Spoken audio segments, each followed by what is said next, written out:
Warnings of a winter spike too in the US, with cases already rising in around half its states. With the nation passing 200,000 deaths ahead of the election, President Trump is keen to pass the buck. Here's our US correspondent Anna Burns-Francis.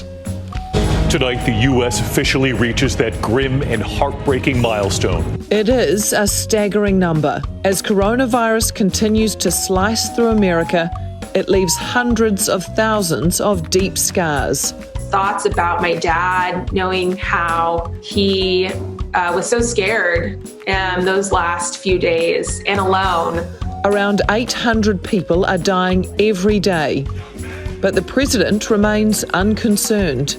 It affects elderly people with heart problems and other problems, but it affects virtually nobody. It's an amazing thing. His officials rebutting him publicly almost immediately. Is the elderly and people at any age. The United States has 4% of the world's population. It claims 20% of the global coronavirus death toll. He froze. He failed to act. He panicked. And America's paid the worst price of any nation in the world.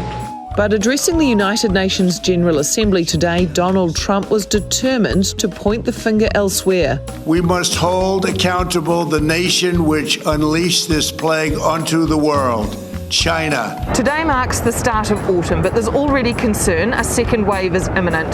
There are nearly 24 states where new positive cases are continuing to rise, jumping 15% nationwide in just the past 10 days. Other nations are also seeing cases surge, but the US is different. It never got on top of its first wave of infections. Authorities now pleading for people to wear masks as winter approaches. It's unacceptable to not realize that we are entering into a risk period. Medical experts hoping Americans will heed their advice and not that of their president. Anna Burns-Francis, One News, New York.